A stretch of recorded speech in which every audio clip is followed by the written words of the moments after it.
Hombre Nuevo Digital presenta Pura Vida Cultural. Pura Vida Cultural. Con Elisa González. Gracias. Usted es muy amable y es usted pura vida.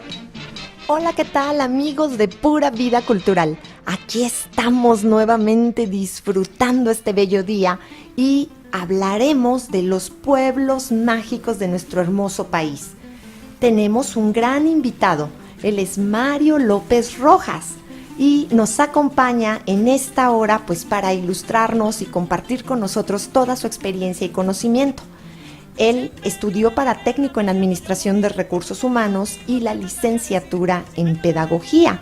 Posteriormente, como estudio complementario, él estuvo en el Sistema Nacional para el Desarrollo de la Familia y en la Dirección General de Servicios Médicos de la UNAM y el Consejo Nacional para la Prevención y Control del SIDA. Pero esto nada más es una pequeña introducción. Se preguntarán qué tiene que ver con los pueblos mágicos. Algo muy interesante es el hecho de que él se especializa en prevenciones y se suma a los comités de los pueblos mágicos en el área de prevención. Bienvenido, Mario, gracias por estar con nosotros. ¿Qué tal? Muy buenos días, muchísimas gracias por esta invitación. Es un gusto y un placer estar aquí con ustedes compartiendo esta belleza que tiene nuestro país, que es un concepto fantástico como lo son los pueblos mágicos. Muchísimas gracias. Y cuéntanos un poco, ¿cómo llegas a estos pueblos mágicos? Pues fíjate que ha sido como coincidencia en realidad. A partir de ser pedagogo, esta parte de planear, gestionar, crear, ¿no?, estrategias alternativas, principalmente en educación, ¿no?, que es nuestra área fuerte. Pues llegamos a los pueblos mágicos porque la clave de los pueblos mágicos tiene que ver con la cultura, con el rescate de los usos, de las tradiciones, de la arquitectura.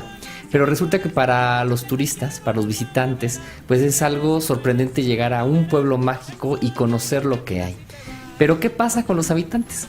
Los habitantes hacen una vida cotidiana donde no reconocen esta parte atractiva hacia el otro, ¿no? Entonces necesitamos mucho sensibilizar que ese uso y costumbre cotidiano de levantarse, de preparar sus alimentos, de recorrer sus calles, resulta que es la parte del primer impacto hacia el turista y el visitante. Entonces la parte de prevención es sensibilizar, invitar, sumar y concientizar a los habitantes de los pueblos mágicos sobre lo que implica ser un pueblo mágico y lo que ellos pueden contribuir a la vida de los demás mexicanos o los demás visitantes sobre este concepto de los pueblos mágicos. Muchas gracias. Amigos queridos, están ustedes para saberlo y yo también para contárselos el cómo conocí a Mario. En la Agencia de Pura Vida Cultural estábamos organizando un recorrido por Villa del Carbón y pues estaba yo visitando diversos proveedores de servicios, conociendo el lugar, el famoso scouting que le llamamos, que son las visitas previas que hacemos pues para darle las mejores condiciones y explotar al máximo los viajes y los recorridos y experiencias culturales. Y entonces estaba yo en la zona del mercado de artesanías, precisamente viendo todo lo que podía ser atractivo, que les recomendaría a las personas que nos acompañan en los viajes, y de repente me acerco con Mario y le pregunto, ¿me puedes dar ciertos informes? Y se me queda viendo y me dice, sí, ¿cómo no?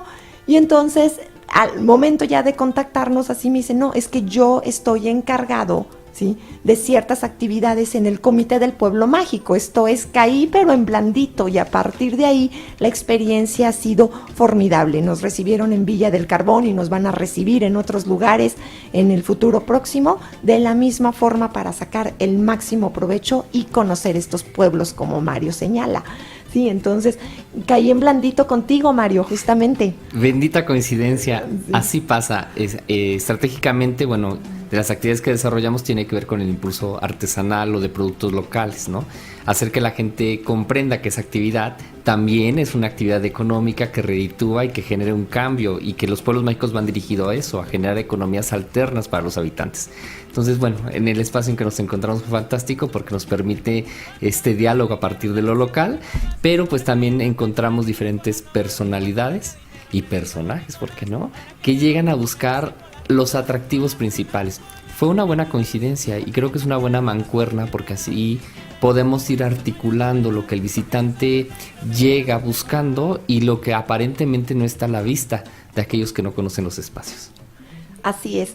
Y bueno, el programa de Pueblos Mágicos surge en el año 2001 como una iniciativa de la Secretaría de Turismo, como una línea estratégica, como mencionaste, de desarrollo turístico local y alternativo en comparación con los mercados globales, para no perder lo que es nuestro. ¿Cómo fue que surge todo esto y fue creciendo? Yo creo que la propuesta de crear los pueblos mágicos es multidimensional. Primero tiene que ver con empoderar la parte cultural de estos espacios. Los pueblos mágicos tienen categorías muy específicas, puede ser a partir de su cultura, a partir de su arquitectura, a partir de su gastronomía, que sean únicas e incomparables en el resto del país. México es muy diverso, ¿no? Pero hay espacios que son congelados en el tiempo y que se mantienen a partir de su vida, ¿no? Es histórica y patrimonio. Entonces tiene que ver con impulsar estos espacios como una parte identitaria de lo que somos como mexicanos y lo que es el concepto de mexicanidad. Y entonces podríamos decir, porque sé que así es, que la Secretaría de Turismo colabora con otras instancias como gubernamentales, el gobierno estatal, el gobierno municipal, pero he sabido de algunos casos en que algunos pobladores se niegan y que inclusive ponen trabas y luchan de manera férrea para evitar ser nombrados pueblo mágico. ¿Por qué, Mario? ¿A qué le debemos esto? Bueno, hay una resistencia muy grande, ¿no? Los habitantes se sienten transgredidos. A mí me ha tocado vivir diferentes procesos cuando un espacio se convierte en un foco turístico. Nos tocó estar en Santa Clara del Cobre, y fue sorprendente en el lago de Siragüen, por ejemplo, en esta zona, cuando se creó el adoquinado que rodea todo el lago. La gente no quería, ¿no? Y decía, es que al momento que nos llegue más gente, este espacio se va a llenar más basura, van a dejar mayores residuos, no tenemos la capacidad de atender. Es un reto, convertirse en un pueblo mágico o ser un punto de referencia implica que los habitantes rompan también con su rutina porque se sienten invadidos, ¿no? La gente, yo lo voy a mencionar, ¿no? Desafortunadamente en México no tenemos esta cultura de la limpieza y sobre todo de la basura, ¿no? ¿Cómo manejamos los caminos, envolturas, comidas, los perritos cuando los llevan? Bueno, pues también es los residuos de los perritos, o sea, se convierte en una problemática para los habitantes. Y entonces en ese momento dicen, no queremos turistas, ¿no? El tránsito, cómo colapsan los pueblos mágicos, se tiene que crear una logística para que no se saturen y podamos brindar servicios también de calidad. Entonces yo creo que la primera resistencia es, ¿cómo voy a dejar yo mi vida y mi tranquilidad para que otros me vengan a ver, ¿no? Entonces es ahí donde está este enfrentamiento. Actualmente yo creo que la Secretaría de Turismo y diferentes dependencias de gobierno sí están creando alternativas, pero también los cambios, principalmente la fortaleza que tienen actualmente los comités ciudadanos de Pueblo Mágico, es que somos ciudadanos los que componemos este eslabón entre el programa, la ciudadanía, las instancias de gobierno, y que estamos creando procesos de hermandad entre los demás comités de pueblos mágicos, y entonces intercambiamos estas experiencias de cómo te ha ido y cómo lo podemos solucionar, ¿no? El nombramiento de pueblo mágico tiene un plazo, o sea, también se tiene que crear un plan estratégico porque hay unos ciertos indicadores que califican para ser pueblo mágico de entrada y que se deben de mantener para estar dentro de este programa. Para no perder la incorporación al programa, como le ocurrió a Mexicalcingo, por ejemplo, y mucha gente piensa que San Miguel de Allende sigue siendo pueblo mágico y el título le fue retirado, pero no se asusten, amigos, no fue porque dejara de ser lo que todavía se considera como la ciudad más bella del mundo, sino que realmente se elevó al grado o al rango de ciudad patrimonio de la humanidad, y este título es superior al de pueblo mágico y se le otorga a San Miguel de Allende, así como se le otorgó también a la Ciudad de México, de tal manera que tenemos que hablar de que no es que se pierda el nombramiento de pueblo mágico en este caso, sino que se eleva a un rango superior. y los pueblos mágicos corren el riesgo de perder este título si no cuidan ciertas actividades. Y entonces tengo entendido que un pueblo mágico es una localidad que tiene atributos simbólicos, leyendas, historia, hechos trascendentes, cotidianidad, esto es, en fin, lo que se puede considerar magia, para que emane en cada una de sus manifestaciones socioculturales, ¿sí? Esto, de alguna manera, pues hace que el pueblo, a través del tiempo y ante la modernidad, conserve estas características. Hay, aparte de los problemas que nos mencionaste, hay situaciones específicas o relativamente comunes entre los pueblos mágicos para conservar esta identidad, que digan, nos reunimos en grupos o tenemos ciertas ceremonias o esto seguimos haciéndolo cerrado y no lo compartimos, o los pueblos en general se han abierto. Se han abierto, yo creo que esto también ha creado esta solidaridad, ¿no? Voy a poner un ejemplo muy muy clarito y muy cercano. A raíz del temblor de septiembre del año pasado, la solicitud de los comités ciudadanos de pueblos mágicos fue hermanarnos con aquellos que habían sido devastados. En el caso Villa del Carbón, el más cercano para nosotros era Tlayacapan. Entonces los comités fungieron como este enlace de poder rehabilitar a este pueblo afectado y hacer colectas, llevar brigadas, intercambiar los mecanismos. Entonces yo creo que sí va generando estas estrategias de intercambio de experiencias, de acercamiento de la cultura, ¿no? Que los demás municipios, los demás habitantes conozcan primero qué somos como pueblo mágico y después qué hay en el otro pueblo mágico, y hacer este acercamiento y este entendimiento de por qué estamos dentro de esta categoría. Es a contracorriente, no ha sido sencillo, sí, pero también hemos encontrado esas rutas fantásticas, ¿no? Sí, y esto pues evidentemente debe ser conservado, valorado y defendido, toda la herencia histórica, pero además, amigos, sepan ustedes que debe entenderse por pueblo mágico no solo lo constructivo y lo humano, también lo cultural y natural. Todo esto se manifiesta en diversas expresiones a través del patrimonio tangible e intangible, pero hablaremos de ello después del corte. Estamos de regreso aquí en el programa Pura Vida Cultural. Yo soy tu amiga Elisa González y estamos hablando de los pueblos mágicos.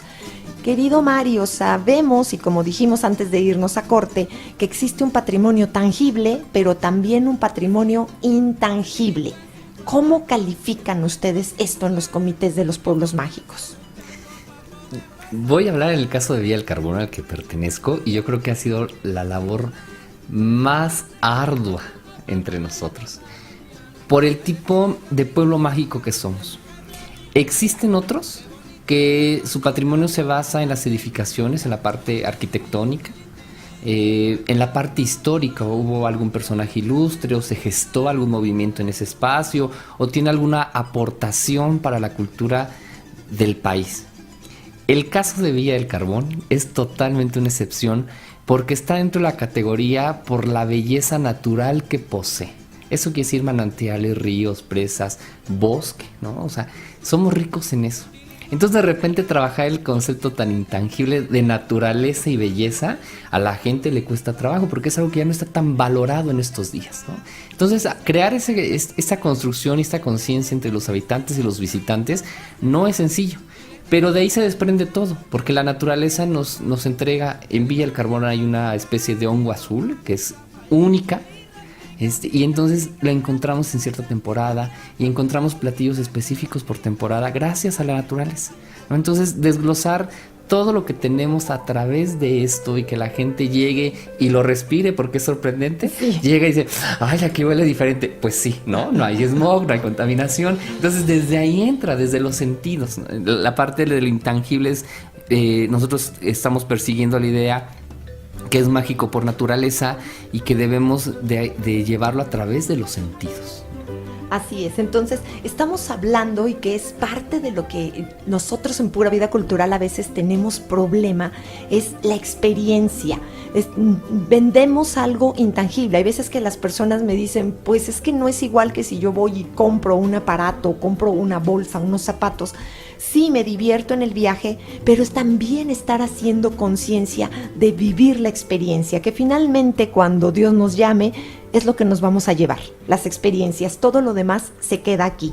¿Y qué es lo que ocurre? Esta experiencia, yo recuerdo haber ido primeramente y, bueno, hace algunos años no tenía ni el conocimiento ni el objetivo que tengo hoy día, y cuando tuve la oportunidad de ir y el gusto de conocerte, me encuentro con toda esta belleza natural, con esta comida deliciosa y con música y los helados y el olor a piel cada que caminaba por una tienda o enfrente de una talabartería, porque han de saber, amigos, que Villa del Carbón efectivamente tiene un gran trabajo, bellísimo, reconocido mundialmente de piel, ¿sí? Las botas como tal, ¿no? Como detalle, por ahí les comentábamos que Antonio Banderas vino precisamente a Villa del Carbón para mandar a hacer sus botas de la película del Zorro.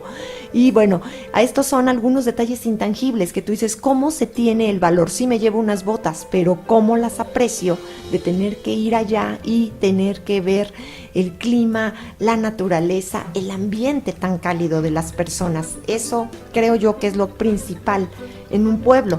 Y entonces hablamos de una estructura con oferta turística complementaria y diversificada. Aprovechar la singularidad de las localidades para generar estos productos turísticos. El turismo entonces se constituye como una herramienta para el desarrollo sustentable y lo más importante para ustedes como comité, creo yo, a reserva de tu opinión, por supuesto, que las comunidades receptoras participen, aprovechen y se beneficien del turismo. Sí, ahí tenemos la otra gran meta por alcanzar. Los comités ciudadanos de pueblos mágicos no solamente arropan a aquellos puntos que son turísticos. En el caso de Villa del Carbón, el ayuntamiento, la cabecera municipal, no es el pueblo mágico, son sus localidades, ¿no? Entonces, hacer partícipe a cada una de las comunidades a partir de sus creencias o de sus estilos propios es un reto importante. Y entonces invitar a la gente que recorra no solamente la cabecera y que visite el ayuntamiento, la Casa de Cultura, la iglesia, las tiendas de piel, que no solamente se quede ahí, que vaya y recorra las cascadas, que vaya y recorra los bosques, que vaya y ande en caballo, ¿no? Que tome una carreta. Entonces, cada uno de los comités tienen la función de crear un programa de innovación, crear un programa de capacitación, crear un programa de sensibilización y empezar a generar propuestas que sean atractivas sobre lo que ya existe, ¿no? Sin alterar, que sea una propuesta que la gente llega y se enamora y la pueda, sea el motor para que lo provoque e invite a otro a decir, tenemos que ir a Villa del Carbón o a Metepec o Iztapan de la Sal. Aquellos, ¿no? Pareciera que en México tenemos esta cualidad de que todos nuestros pueblos son iguales, ¿no? Blancos con tejas rojas o de colores, pero no es cierto, es solamente la fachada. Detrás de esas casas o detrás de los habitantes hay historias muy específicas que vale la pena encontrar y recontar.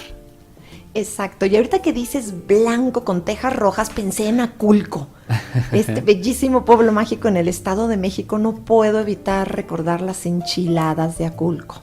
Qué cosa tan espectacular. La gastronomía, amigos, es otra de las cosas que tenemos que disfrutar cuando vamos a un pueblo mágico.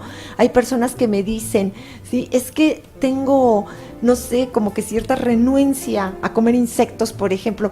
Pruébalo, no pasa nada. De repente digo, así que me dicen escamoles o los famosos chapulines o algo y que dicen, no sé, pruébalos. Sí, hay personas que dicen, definitivamente eso no va a pasar. Bueno, pues estás perdiendo la oportunidad. Cuando vayan, les voy a dar un buen consejo. Y esto me pasó en Atlisco, llevando a un grupo de visita. Fue muy triste. ¿Por qué? Porque les dije, tenemos la comida típica de Atlisco, allá la cecina, un caldo atlisquense. Y llegan y dicen, no, yo quiero pizza. Y es muy triste encontrarnos en la plaza a las personas comiendo esto. Está bien por la cuestión de la modernidad y como tú dices, las personas que viven en el pueblo pues no tendrían por qué estar nada más encerrados en un pueblo mágico que no tiene apertura a la globalización. Lo comprendemos, pero lo que se procura también en Pura Vida Cultural, no solo a través del programa, sino a través de la conciencia, es que las personas valoren lo que es la gastronomía local, que es parte también de la magia. ¿Cómo consideran, o pregunto, se considera el arte culinario como uno de los atributos para ser calificado como pueblo mágico? Sí, por supuesto. Hay una carpeta de incorporación y reúne ciertas características, pero yo creo que una parte importante tiene que ver con la parte gastronómica. Para Villa del Carbón, este es otro de los retos. Actualmente estamos generando menús regresando a los orígenes de la comida otomí, que es lo que nos representa. Pero yo creo que también es una tendencia de la política de nuestro país, regresar a los orígenes y de la identidad de lo que somos como mexicanos, de lo que comemos y de lo que vestimos, que se nos olvida, es la otra gran historia, ¿no? Lo que comemos lo hacemos de manera cotidiana y a lo mejor la señora en la casa lo prepara y lo he ido modificando porque hay elementos que a lo mejor se han ido desapareciendo de la cocina y se van sustituyendo por otros. Entonces tenemos que recuperar esos elementos y llevarlos nuevamente a la olla. Y la otra tiene que ver con la vestimenta, ¿no? ¿Cómo eran los habitantes de Villa del Carbón en ese momento? ¿Cómo eran los habitantes de Tlayacapan? ¿Cómo eran? Yo creo que cada uno de los pueblos mágicos tiene una gastronomía y una indumentaria única que vale la pena contar y revivir. Sí, tenemos 111 pueblos mágicos en la actualidad. En diciembre estuve leyendo en una gaceta de turismo oficial que se pretende que para este año se incorporen 9 pueblos mágicos más, de tal manera que llegaríamos a la cifra de 120. A mí me ha dado gusto que últimamente han limitado la incorporación porque del 2001 al 2004 fue relativamente corto y muy conciso y precisa la revisión de lo que eran los pueblos mágicos, y de repente se dio como un boom y en un sexenio teníamos 50 y tantos pueblos mágicos y ahorita otra vez como que de hecho el año pasado no se nombró ninguno, y esto es bueno porque implica que el pueblo tiene que prepararse más a conciencia y todos los comités de dichos pueblos mágicos tienen que estar listos para todo lo que viene, porque ¿cuál es la diferencia entre un pueblo con encanto y un pueblo mágico? Bueno, yo creo que es todo el reto que implica ser un pueblo mágico. Los pueblos con encanto son aquellas comunidades o aquellos espacios que, si bien lo hemos platicado, están congelados en el tiempo y que permiten rescatar algún punto en específico, algún punto, el que sea, ¿no? El que sea relevante en la vida cultural. Pero cuando se convierte uno en pueblo mágico, debe tener como meta y fin primordial el rescate de su patrimonio cultural y luchar para que no solamente se mantenga, sino que se fortalezca. Y entonces cada año debemos de generar este plan alternativo para impulsar el rescate de los usos y costumbres de nuestras comunidades. Ya no es solamente que lo vivan, sino ahora hay que impulsarlo, hay que generar propuestas, hay que involucrar a la comunidad, hay que crear propuestas alternativas para que el turista llegue y se mantenga en el espacio, generar propuestas económicas que también le permitan vivir del turismo a los habitantes. Entonces el reto es cada vez mayor, ¿no? Y bueno, hay ciudades que han logrado hacer todavía un salto más grande. Hace rato hablabas, ¿no? De llegar a ser patrimonio de la humanidad, ¿no? Y entonces yo creo que hay otro reto todavía más grande que México no está preparado porque nosotros como mexicanos lo vivimos todos los días. Me viene a la mente en este momento el concepto de usos y costumbres. Si bien se tiene que exaltar estos usos y costumbres para entrar en esta carpeta para ser nombrado pueblo mágico, me pregunto si algunos de ellos contravienen algunos principios o valores en la actualidad, pero eso me lo cuentas después del corte. Queridos amigos, comuníquense a Hombre Nuevo Digital a través de nuestras redes, los estamos esperando, www.hombrenuevo.mx, y en el WhatsApp al 55 62 48 94 24. y también en todas las redes de Pura Vida Cultural. Regresamos. Pues bien, estamos de regreso y estamos hablando de los pueblos mágicos. Y aquí Mario López nos hace el favor de acompañarnos. Él es pedagogo y se ha especializado en programas de prevención y nos está hablando hoy desde su perspectiva y su incorporación en la parte preventiva a todos los comités de pueblos mágicos. Su experiencia es enriquecedora, pero hace rato hablábamos precisamente de que los usos y las costumbres son los requisitos o parte de los requisitos para ser incorporado como pueblos mágicos. Pero ¿qué ocurre? Estoy pensando, porque fui hace unos años, 4 años aproximadamente, a la Guelaguetza, y había dentro de lo que era la presentación una explicación de uno de los caballeros que bailaba, donde decía que en el baile tradicional el hombre golpeaba a la mujer pues para educarla y para enseñarla, porque él era entregada en matrimonio precisamente como si fuera casi su hija y era su obligación guiarla y educarla, pero que en la actualidad evidentemente no solo es ilegal, sino que es inmoral y no se hace, y que en el baile lo iban a representar porque era parte de la tradición, y que por favor el público tratara de comprenderlo como un baile con un origen muy antiguo, pero que evidentemente ellos, no solo como compañía, sino como Estado, ya no estaban a favor de ello. Se agradece, por supuesto, la aclaración, pero ¿qué ocurre en los territorios donde no es una representación como la Guelaguetza, sino que es una cosa cotidiana y los usos y costumbres pues son discriminatorios, machistas, violatorios incluso de ciertos derechos humanos? ¿Qué ocurre con eso, Mario? Híjole, diste así. En el clavo. ¿No? En el clavo. Porque el mayor problema que podemos encontrar, voy a hablar en el caso de Villa del Carbón, a lo mejor cada municipio y cada región lo vive de diferente forma, pero los indicadores de machismo y de violencia son impresionantes. Entonces, cuando hablamos de usos y costumbres, de entrada la mujer no toma decisiones, no hay mujeres empresarias, ¿no? No hay mujeres que dirijan a la comunidad. Y entonces ahí es cuando decimos, bueno, tenemos que hacer participar a la comunidad, pero ¿cómo? Si tradicionalmente ciertos sectores poblacionales están siendo apartados de esta participación y de estos procesos económicos y entonces ahí es generar estrategias. Cuando hablamos de machismo hablamos de violencia, hablamos de valores, hablamos de problemas de alcoholismo, hablamos de las partes del rol de los jóvenes. En todos los pueblos estamos muy acostumbrados de repente ver un automóvil, una camioneta, con un niño de 10, 12 años manejándola. Y entonces se convierte en un problema de seguridad, de tránsito, de imagen, porque el visitante dice, ay, si él manejó, pues yo dejo a mi hijo que maneje.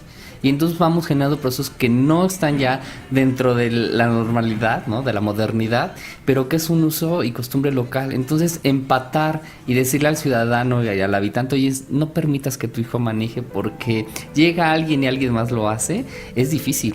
Es difícil cambiar la concepción. Es difícil pedirle de repente a los ciudadanos que si vamos a cerrar una calle por algún evento cultural, artístico, etcétera, digan, pero ¿por qué? Si he pasado 50 años por esa calle y hoy, por su capricho de algunos, la van a cerrar.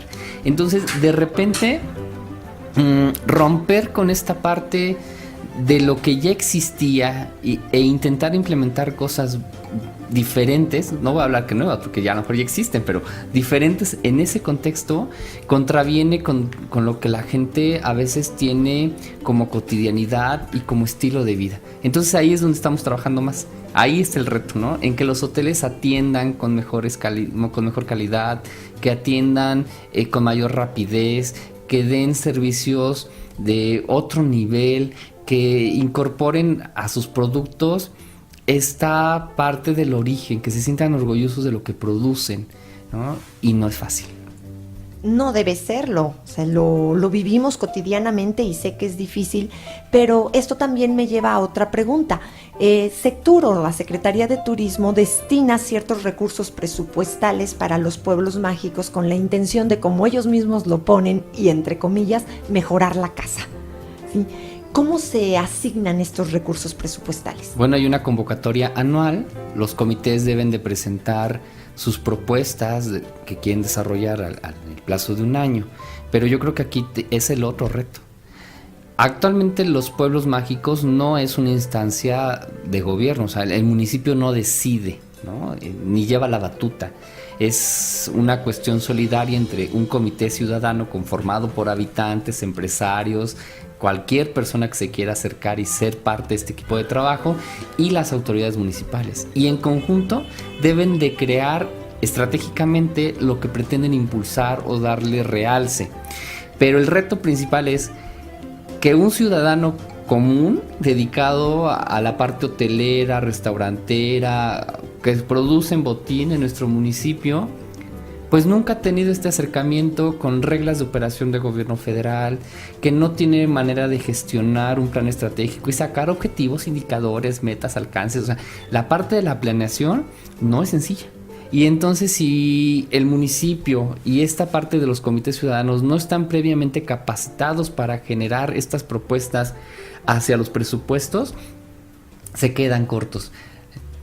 No todos, nosotros nos hemos quedado cortos en algunas circunstancias, pero tiene que ver con la experiencia de los comités. Villa del Carbón tiene, este es su segundo año como pueblo mágico, a diferencia de otros. Aculco estamos en la misma sintonía, pero si pusiéramos un comparativo entre Aculco y Villa del Carbón, Aculco se ha ido y ha crecido porque ha tenido la capacidad de especializarse en crear planes estratégicos. Y Villa apenas estamos empezando, o sea, estamos haciendo que la ciudadanía se incorpore, participe, crear mecanismos de sensibilización, y ahí vamos, ¿no? Cada quien a su ritmo, ¿no? Así es. Yo creo que el secreto de Aculco es su queso.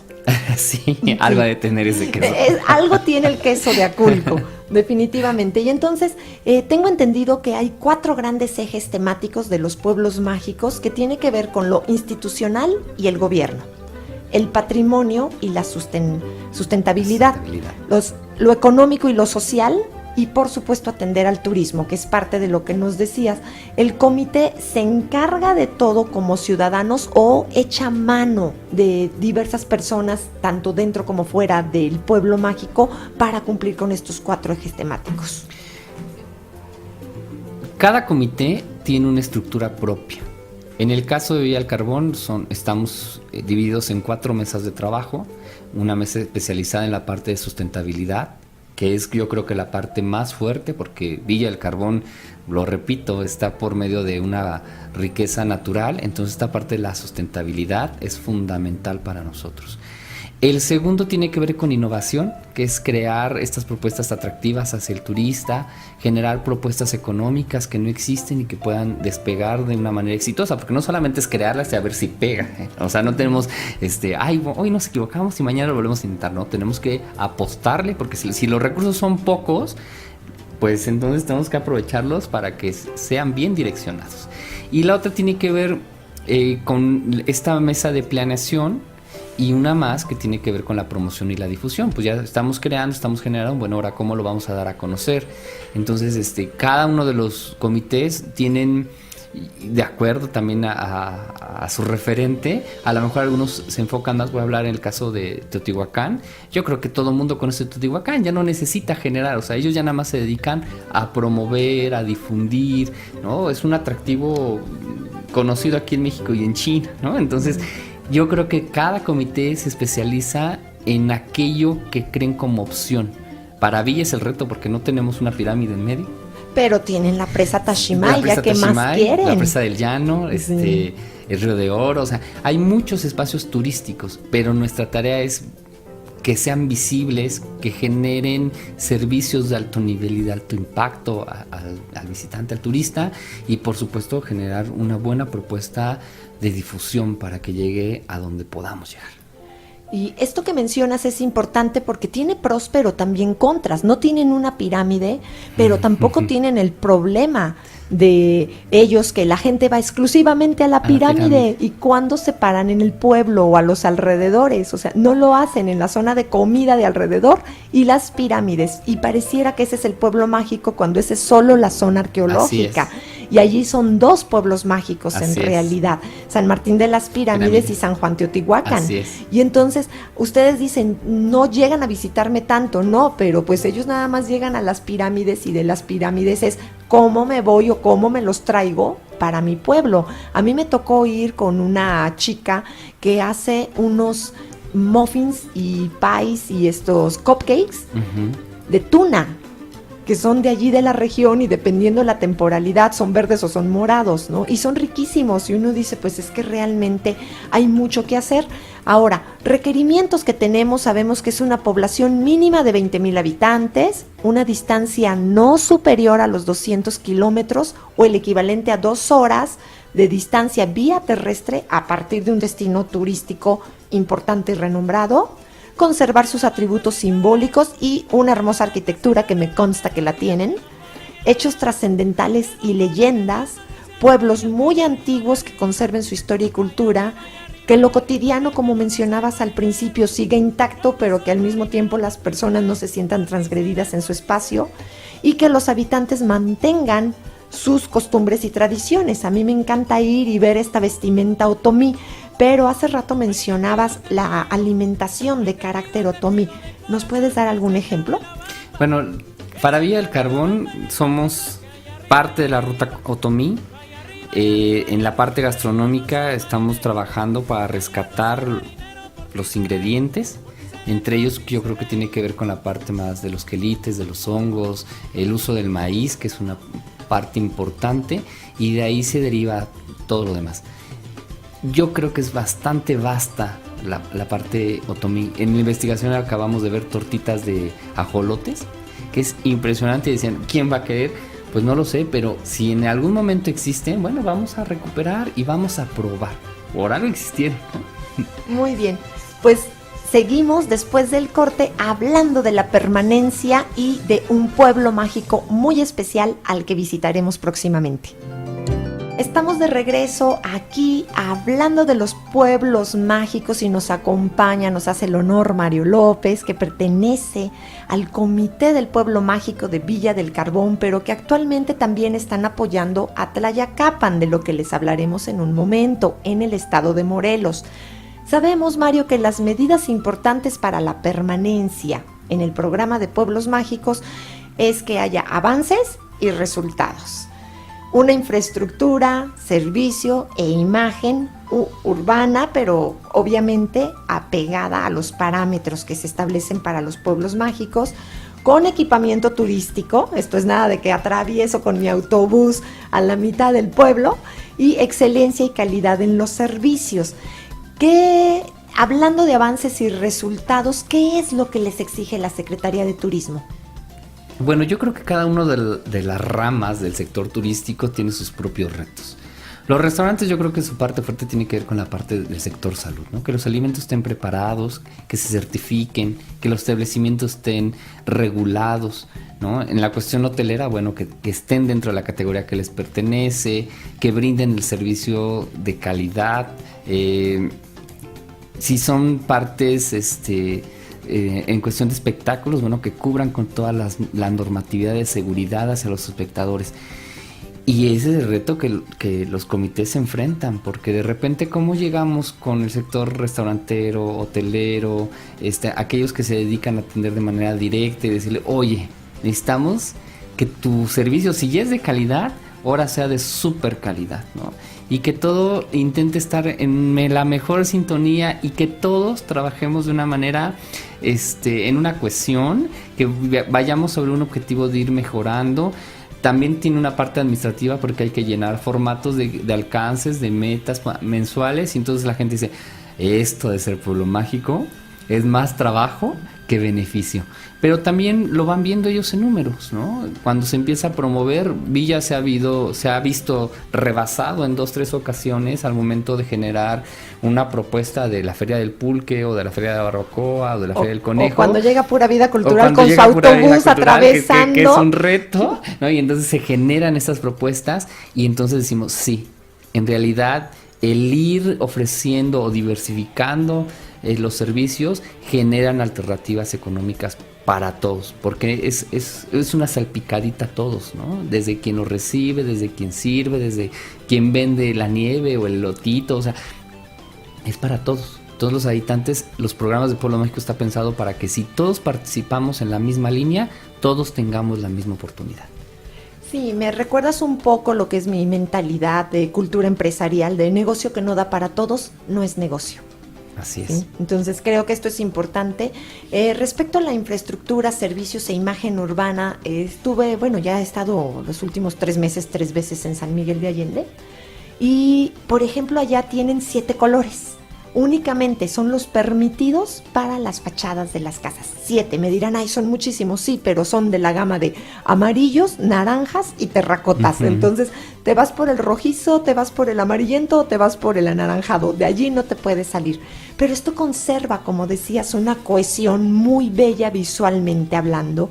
Y me encanta cuando las marcas, tanto nacionales como extranjeras, pertenecen a un pueblo mágico y dices, tengo que ver, está todo blanco, por ejemplo, si las fachadas son blancas, las marcas tienen que ser negras o doradas o rojas, sin importar si tu color es amarillo, azul, verde, el que sea, te tienes que adaptar a la imagen urbana del pueblo mágico. ¿Cómo han respondido las empresas a esto?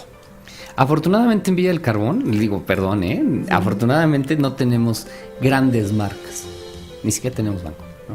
¿No tienen banco? No tenemos banco. Ok, eso no me percaté. Muy bueno. No tenemos banco. Entonces, quien visite Villa del Carbón, por favor, viaje prevenido con su efectivo, porque no tenemos banco. Pero las pocas marcas grandes, yo creo que han respondido bien a este concepto de apegarse. El problema yo creo que está con los pequeños comerciantes. ¿Cómo le doy a entender que no puede colgar una lona? ¿Cómo le doy a entender que no puede colgar una cartulina? Su cartulina es fosforescente. Exacto, o sea, si fuera blanca no tenemos problema, pero es fosforescente, naranja, amarilla, morada. Y entonces hay ciertas cosas que volvemos a lo mismo, eran parte de la cotidianidad y que hoy no pueden estar porque no está dentro del lineamiento de lo que implica ser un pueblo mágico. Hay un cierto tipo de letra que se debe respetar. En el caso de Villa del Carbón, el color es blanco. Y bueno, entonces a la gente de repente dice, ¿por qué blanco? Que no se ensucia, lo tengo que estar pintando. O sea, sí es un reto. O sea, la parte del urbanismo es un reto para los pueblos mágicos. Hemos visto otros, Taxco, Huichapan, que nos hicieron favor de recibirnos y han reglamentado la parte del tránsito, de cómo hacer calles que sean peatonales exclusivamente, y no es fácil. No es fácil. Yo acabo de regresar de Taxco el fin de semana, impresionante, todo blanco y todas las marcas en negro. Y que tú dices, bueno, esa es azul, esa es roja, esa es verde y aquí todas son negras. Y es increíble porque, por ejemplo, a mí me dijeron, bienvenido al pueblo mágico del bochito volador. Y sí, porque tienen unos declives, bueno, Taxco es bellísimo, pero yo decía, no vamos a subir o vamos a bajar, pero rodando como calabaza, literalmente, ¿no? Y tú ves los espacios de las calles reducidos, y yo decía, ¿cómo pasan literalmente a 1 o 2 centímetros un vehículo del otro, pero ya lo tienen muy bien controlado? Este es el motivo por el cual, y que es lo que yo les digo de repente a los grandes amigos de Pura Vida Cultural que nos acompañan, cuando me dicen, pero es que ¿por qué tenemos que caminar? ¿Por qué no entramos con el autobús hasta el centro del pueblo? Y yo, ¿cómo les explico que no se puede? No se puede. No se puede porque la intención es que, volvemos a lo mismo, la intención es que la gente viva la experiencia y no podemos vivirla desde el auto. No. O sea, tenemos que bajarnos, recorrer, porque hay detalles que nos acercan a ese espacio que estamos visitando, ¿no? Nosotros, yo que a veces estoy en el mercado de artesanía, así que comparto a veces con el comité, la gente a veces va deprisa, va de mal humor, va jalando al esposo, a la esposa, vente, no veas, no compres, no. Y les digo, ¿a qué vienen? No lo disfrutan. Si van a salir, pues disfruten, ¿no? Tómense un tiempo a sentarse en una banca, a ver el pájaro, ¿no? que pasa, el perrito que está en la banqueta, no sé, pero tómense un minuto para disfrutar el espacio que visitan. Así es. Y entonces ahorita que dicen disfrutar el espacio que visitan, ¿qué puedes decirnos de Tlayacapan? Porque Pura Vida Cultural se va el próximo 26 de mayo. Amigos, síganos en las redes sociales, nos encuentran en todas como Pura Vida Cultural, para este recorrido y esta gran experiencia cultural donde Mario también nos va a estar acompañando.